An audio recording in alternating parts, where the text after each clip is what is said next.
Hi everyone! Today I thought I would answer some of your questions. I put a story up on Instagram and many of you kindly submitted questions that I will go through in this video.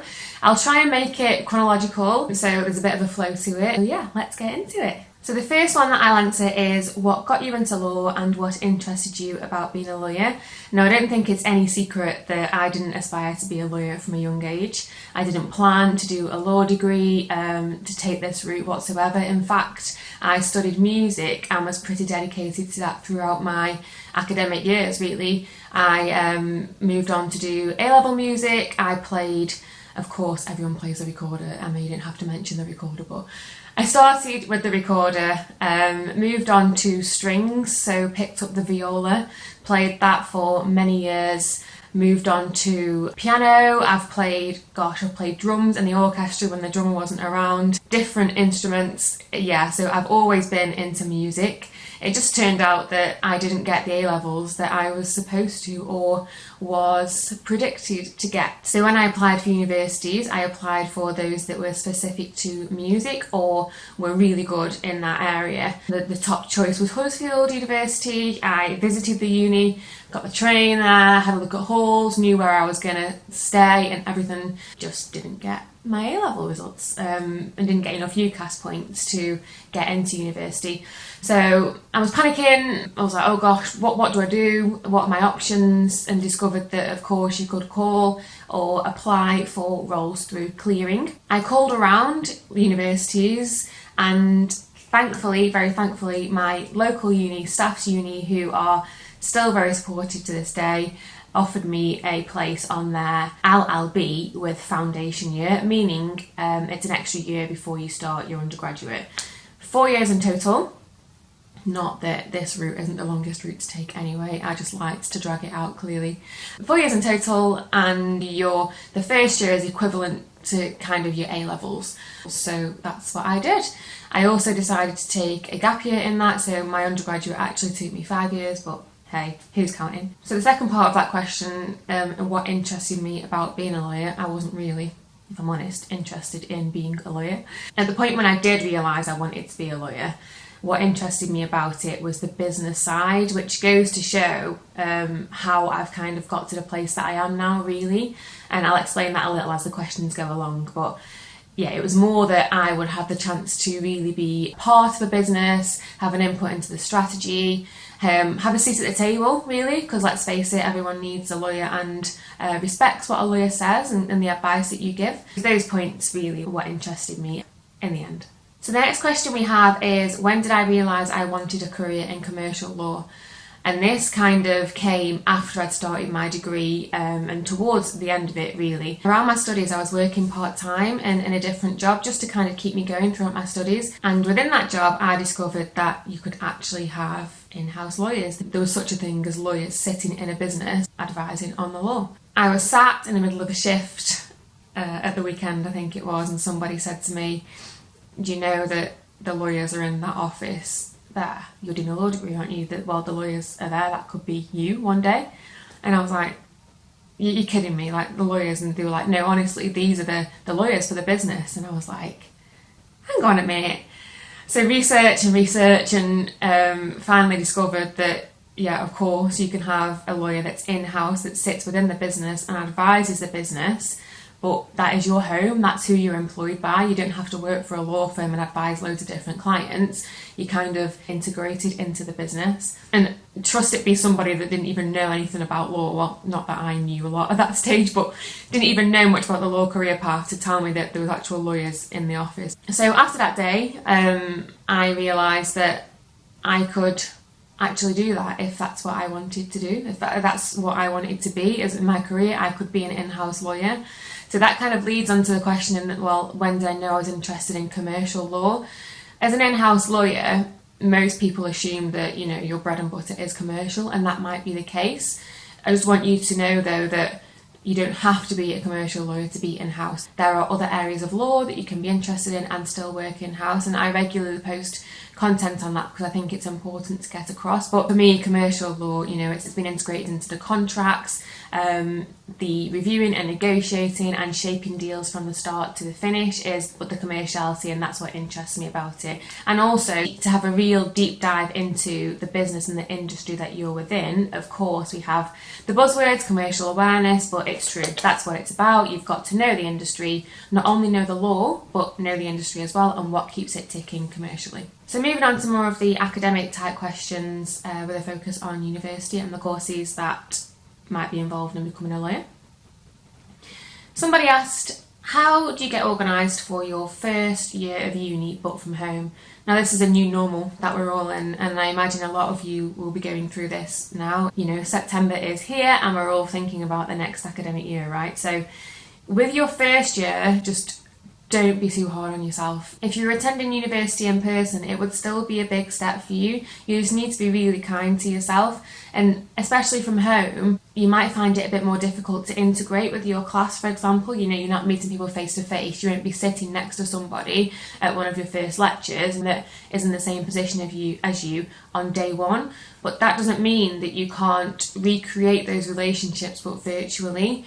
You know, we're all doing this online now, we all have more FaceTime, there's more virtual meetings, and there's no reason why you can't really capitalise on that during your first year. These will be skills now that you can build that will really, really help you towards the end of your career. If you can talk comfortably through a camera to somebody, you can present yourself in a certain way that you might need for video interviews, and there actually is a question on that, so we'll talk about that later. You've got to really think about the positives of starting a law degree but virtually, and that is definitely one of them.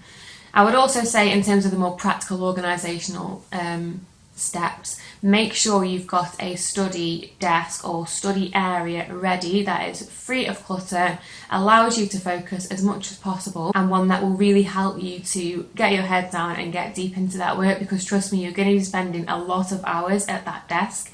Not to say that you can't switch up your environment every now and then, but this is it's your home, it's your study home, and it will be for the foreseeable future. You need to really understand what environment works for you, so that's something else you can do to prepare. If you aren't quite sure yet whether you work best with music or without, if you haven't quite found your perfect playlist, if you haven't worked out whether you're best at studying early in the morning or late at night, these are all the things that you can be doing prior to your first year to make sure that you really do get the most out of it. So the next question we have is it possible to get a paralegal position with just the GDL? Now for this I would say yes, and the reason for that is I landed my paralegal role before I even finished my LLB. I was applying for them prematurely because, you know, I've told you my degree took me 5 years. I was so ready to work by then, but I applied for them prematurely and managed to get my paralegal role whilst I was finishing my LLB. So what the business wanted me to do was to start before I finished my exams, and I did like one or 2 days a week just whilst I was gearing up to them, which worked fine with me because I could start applying the knowledge that I was using in exams but in a business context, which helped me to understand the law a lot better actually. So yes, I don't see why not. Don't let it put you off that you're at a certain level or that you've done the GDL and that you've not done the law degree. That doesn't matter, and it will matter even less in the future with the SQE coming in. Of course, you won't have to do an LLB anymore if all goes to plan and if that goes in as and when the SRA say it will. So what did I enjoy the most and what was the worst thing about doing the LPC? What did I enjoy the most?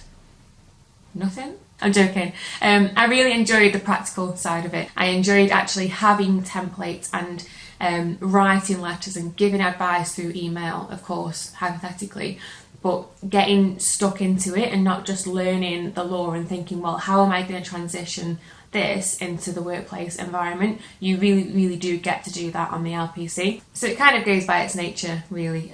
It's in the name, but I really enjoyed the practical elements of it.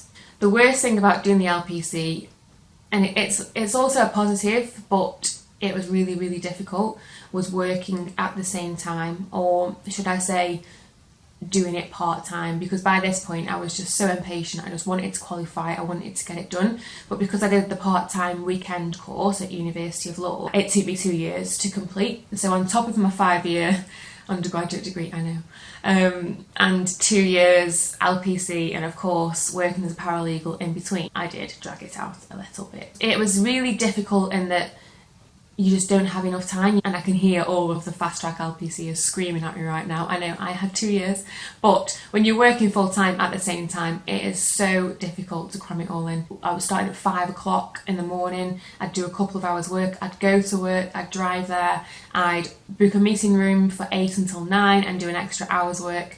Do my full day with lunch break, of course, studying, and then you go home and you're at it again. So it was difficult, but a lot of benefits to it, because if you think of the legal experience that I gathered during that time that I wouldn't have done otherwise, I really use that on my CV and in interviews prior to now to explain the extra experience that I've got.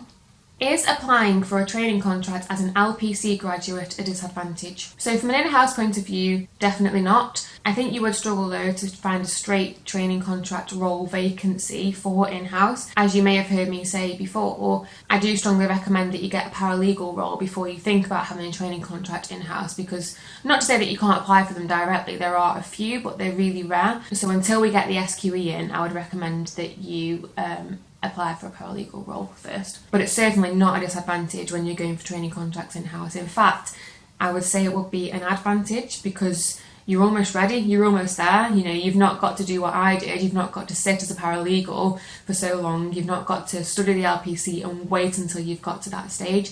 I think whatever stage you're at, as long as you can really talk to the advantages of that, it doesn't matter. So if I didn't have the LPC, as I didn't, I'd be saying, I'm so ready to get into it, I just want to get into the world of work. I know I've got my LPC to study, but I can do that alongside working for you. So you're going to have me working as a paralegal for 2 years at least, of which I can add value to your business, really get integrated into it, and then we can see later on down the line if you would like to train me. And that kind of is how cheeky I was, by the way. On the other hand, if I did have the LPC, I'd be saying, listen, I'm ready. I'm completely ready to qualify. If you need an NQ in 2 years' time, or less than that even, I had 6 months' time to count, so my training contract was 18 months. So if you're looking to onboard a lawyer and have an NQ ready at that stage, and they might have a vacancy in around 1 or 2 years' time that you can be ready for, you can walk straight into that slot and they can offer you, and it might work with their timings and budget. I think it's just about spinning it the way that might be the most advantageous for the business that you're applying for. I had a question asking for video interview tips. Now, I wish that my interviews would have been by video. I think they are much easier to prepare for, and you might not be thinking this yourself because it's not the norm, but it looks like it's becoming that way. The top tip that I have for video interviews is have your preparatory notes next to your camera.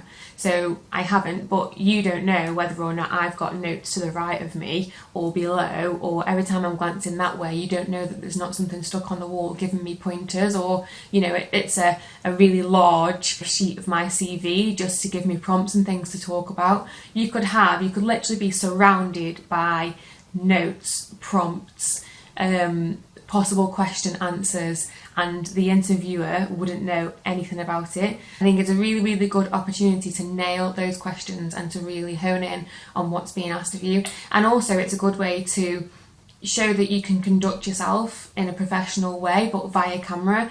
If you're applying for roles now, whether it's paralegal, training contract or otherwise, chances are most of your introductions to people will be through video. So if you can be relaxed on camera, if you can show your personality through camera, express your skills and qualities that way, will put you in good stead for the job. And also you're in the comfort of your own home, so you should be feeling more relaxed really. You've not got to travel, you've not got to get a long train there, you've not got to have the awkward do a handshake, do a not handshake nowadays, because listen, who knows, do you do that to an interviewer and say hi? I've done that in meetings before. It didn't go down too well. But anyway, I think I think you really need to think about the positives of the situation, and you'll get through it. Another tip would be to practice. Put your iPhone in front of you and just talk to it. Get somebody to ask you questions, get a pre-list of questions that you might think come up, and answer them on video and watch it back. It is cringe, I know it's cringe. I can't watch half of my videos back, but when I do, I notice so many things that I should be doing better, such as pronouncing my T's without dropping my accent, but pronouncing my T's and things like that. So that will really help you to improve your video interviewing skills too. Leading on from that, I had a question on whether you can prepare for an interview task, and if so, how. And yes, you can prepare for an interview task. In-house, I would say that chances are the interview task will be testing your writing style or the way that you communicate advice. One of the most common differences that I see between a private practice lawyer and an in-house lawyer is the way that they put their advice across in writing. So, for example, when I worked in private practice for 3 months in a secondment, I found that the writing style and the way that you set out your advice is almost in a way to justify, and this isn't only why, don't come at me, private practice lawyers, but is a way to justify the fee that you're charging. So you want to make sure that you're doing a good job. You want to cover all bases, because at the end of it you're going to issue an invoice for it and you want that invoice to be paid. You're charging by every 6 minutes. It's pretty expensive per hour, so you want to make sure that you're giving the thorough and the most best advice that you can give. Whereas in-house, if somebody mentions something in a meeting and says, oh, what do you think about this legally? And I say, oh, I'll get back to you in email. It's not appropriate for me to write reams and reams and reams of this is that part to it, this is how it links to a different area of law, this is what you might have to do in future. They want the answer there and then, and I'm not going to issue them an invoice straight after I've done that to say, well, this is how much you now owe me for that piece of advice. I'm kind of seen as I have my own obligations to the business and to that stakeholder or the person that's instructed me, and we work together. So the best way that I can deliver that advice is clearly, succinctly and to the point. So going back to the task that you're most likely to have is, it might be you've been asked this question by the CEO. He knows a little bit about law but not loads. He's worked with lawyers before but he won't know the ins and outs of legislation, etc. Can you advise him on XYZ? Now that preamble is very important, because the fact that he knows a little bit of law but not everything might make you think, oh well, I'll start citing the acts then. He will want to know that this is from section 1 of the Employment Rights Act. Well, no. Does he really give it monkeys? You don't have to say this is from this area of law, this is from that. You shouldn't even be using words that only lawyers would know the actual true meaning of, or that have got a legal meaning, unless you need to do that to explain the advice, but it will be very rare that you'll need to do so. He or she just wants that information very clearly and succinctly so that they can make a decision based upon it. They might want to know the risk allocated to it, and if they didn't take your advice, what would happen? And that's very key in-house. So to prepare for an interview task, just make sure you're reading up on what somebody in a business wants from their lawyers, what someone would expect to receive in the form of advice, and also what is most likely to be asked of you by that business. Is that, can you Google most common interview tasks by XYZ and find something that might be a little goldmine of information? So yeah, I hope that helps. How am I feeling about being back at work as a lawyer? So I'm not necessarily back at work. I'm not in the office physically. Well, I can be if I want to be. I can book a table. We've got kind of like a booking system where you choose just so it's all safe. I'm working from home. I'm lucky enough to have a spare bedroom, which is my office. I get up a little bit later than I would usually because I don't have a commute anymore. Do my morning routine, meditate, journal, prepare for the day, and start and sit down to work. I'm finding that not having to go to the office has really helped my mental health. I feel like my days are just a lot slower. There's no commute, of which is usually between an hour and a half for me each way. I'm saving a fortune on petrol, of which I can invest into things like this page. So it's helping me in so many different ways. And also, I picked up on this the other week actually, I'm seeing more people, albeit virtually, I'm seeing more people than I would usually do in the office because I'm a group solicitor. I provide advice to more than one location. I wouldn't necessarily see people on a day-to-day from different cities or different areas in the way that I am doing now, because people are just, if they want help with something, they'll just press the video call and they'll get me on the other side. Hi, what you up to? How can I help? And it really helps you to get to know their lives a bit more. It's a bit more personal.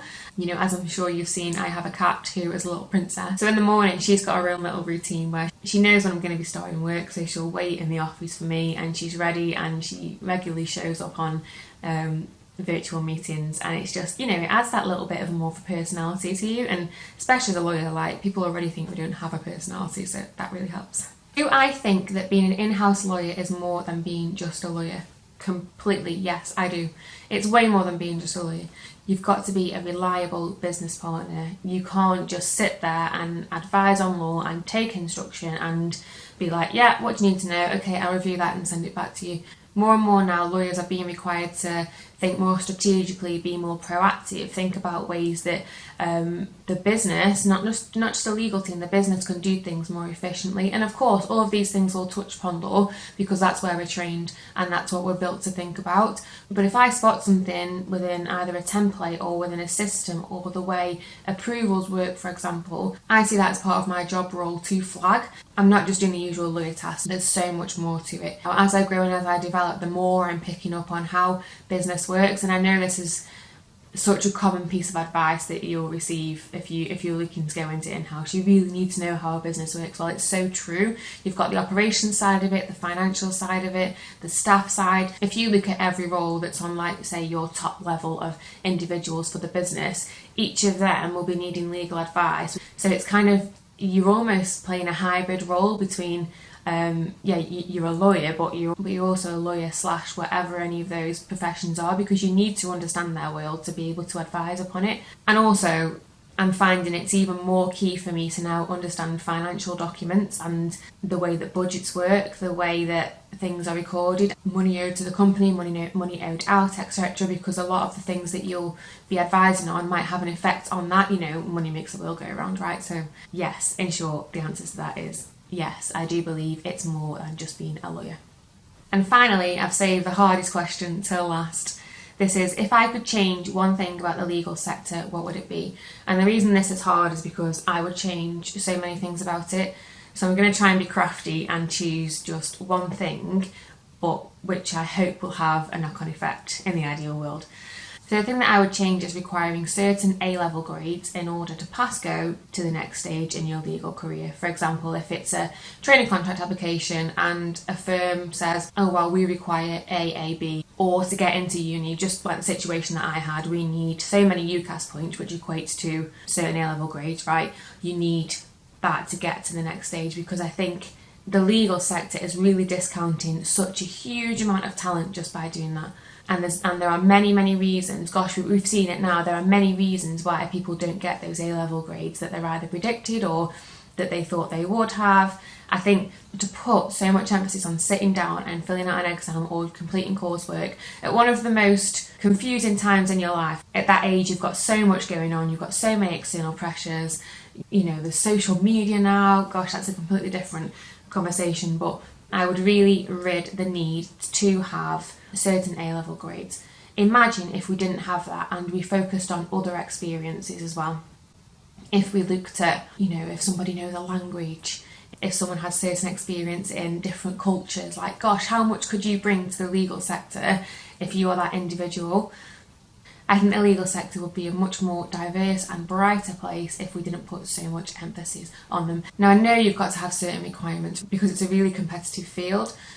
With the SQE coming in, that shouldn't be the case anymore. There should be more of a switch on the experience that you have. I just really think that the pressure of A-levels in the legal sector is way too much right now, and it's really affecting entry-level students.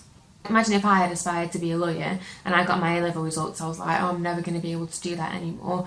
The only reason that I pursued that career in law was by accident. I didn't even know what a training contract was at that point. I didn't even discover that I might face issues getting into a law firm because of my results. It was quite a shock when I did because I was like, I've done so many years of a law degree for absolutely no reason. But that's the point. It really gets people down and it makes people think that they aren't good enough to be a lawyer, but that is absolutely not the case at all. And I have my fingers crossed that the SQE will really help out with this. So that's it. I hope you enjoyed this video and you found it helpful. If you did, please feel free to share, like it, tag your friends in the comments, people that you might think would benefit from this as well, because it really helps me to reach as many of you as possible. Thank you again for all of your questions, and I'll see you soon.